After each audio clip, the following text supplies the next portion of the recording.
Hey guys, I want to talk to you about something that I think is super important. From time to time, I'll pick one of these old guns up off the wall or out of the case, and I handle them, and I think about it. I remember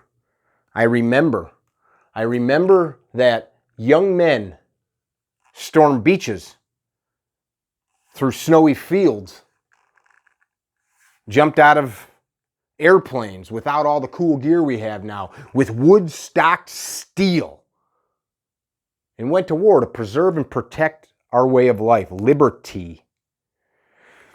Right now, as much as ever, our liberty is in jeopardy. But it's not because of tyrants, as people on this gun community would have you think.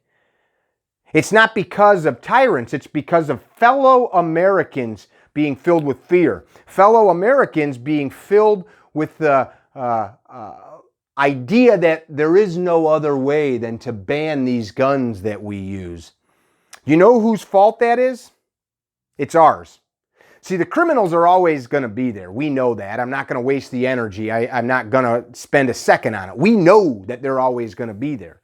Yet you and I in this community, we continue to say the same stuff. We post our cute messages on Facebook. We tell people about the statistics. We tell them the psychology.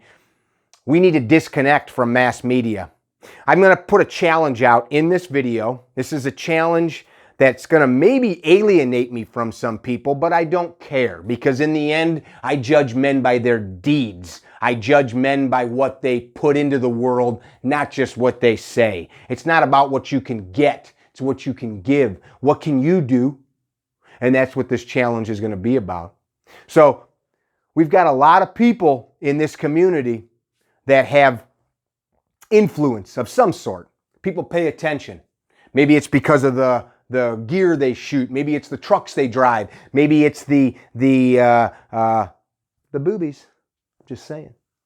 But people pay attention in this social media world that we live in. Somebody asked me today, they called and asked me my opinion, a friend of mine, because of my involvement in Second Amendment rights and legislation. And they said, is this going to happen? We had yet another shooting. And I must say, before I continue, so thankful for our law enforcement that's out there facing this horror that happens in our city streets. I'm thankful for the armed public, for the first responders that go get it done. In no way, shape, or form is what I'm saying degrading the sacrifice and commitment that they have to us, to you and I, upholding the laws that you and I create. But back to the bigger picture here. We feed a beast. We feed a monster, the mass media. It's business. I've told you this before. If you don't know it, it's what it is. Media is business. Nothing wrong with that. You choose, though, what to listen to. You choose what to consume. You choose what to take in. And we fuel this beast until the public is whipped up into a fervor, into a frenzy. And if you don't believe that there is powers that be that manipulate and twist and control that, you're off. That doesn't mean that you don't have control over what you view, over what you take in. So this friend called me and asked me, hey man, are we going to end up with a ban like what happened during Clinton? And I said, no, I don't think we are. Why? Because at the time that happened in the 90s, the internet was an idea. The newspapers still filled racks in every street corner. And the mass media was the only way to disseminate information. If you did not have money to buy airtime then, you were SOL. Nowadays, a schlep like me can put a phone on a tripod and talk. And if you want to listen, you listen, and if you don't, you don't. We have a flow of information now that is amazing, and it's instantaneous. Here's my challenge.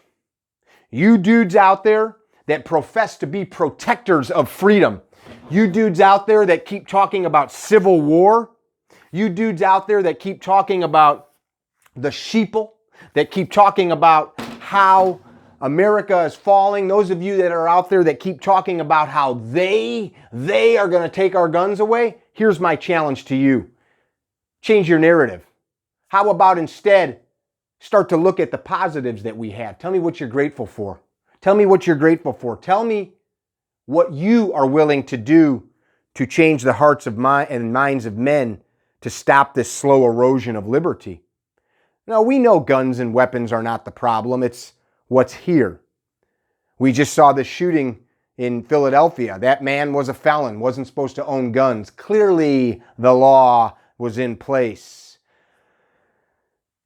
Here's the challenge. Use your page. Use your influence. Use your voice. Use your reach. Use your touch to do something of value. Not just spout on about how fast you can shoot targets. Or show up to my class because I'm so great. I teach. It's a business.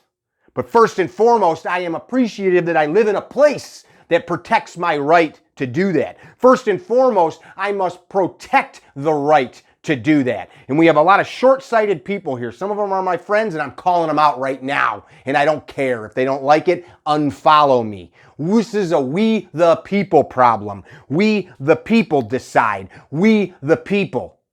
So use your influence. Use your page. Don't just post some cute meme and scroll on to the next thing. Apply action. Apply action. Judge men by their deeds. Judge them by the actions that reside here. Not just the stupid, cute shit they post. Because you know what? A Facebook post never changed the world. A Facebook post never got somebody elected. A Facebook post didn't feed a hungry kid. A Facebook post didn't do any of those things. What are you willing to do? So here's the challenge. As I said last week, look up every elected official that's inside of your voting district, from city government, county government, state government, all the way to the feds. Draft them an intelligible letter. You can write one and just change the name. Draft an intelligible letter that is written respectfully, but firm. Sir or madam, I respect you. I thank you for serving, because they're doing it and you and I are not. Thank them for it. Be grateful, because somebody has to do it. Then tell them the current political climate has caused me to want to take initiative and let you know that I am concerned about our Bill of Rights. Not just one, but all of them. Our First Amendment rights are in danger right here in these social media platforms. It is my job and duty as a United States citizen to ensure that you, elected official, uphold the law, that you speak the mouth, or are the mouthpiece of we the people, because that's what an elected official is. They don't lead us, they are our mouthpiece. We the people, that's what a republic is.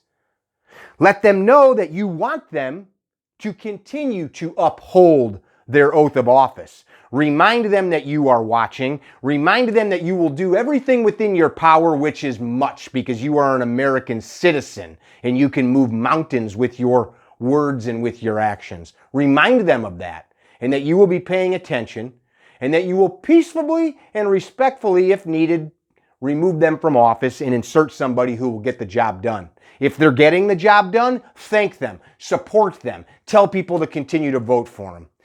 Put your money where your mouth is. If you need to donate, get after it. But at the end of the day, guys, platitude time is over. If you want to keep the right, put up or shut up, and do it with respect. Mickey with CarryTrainer.com.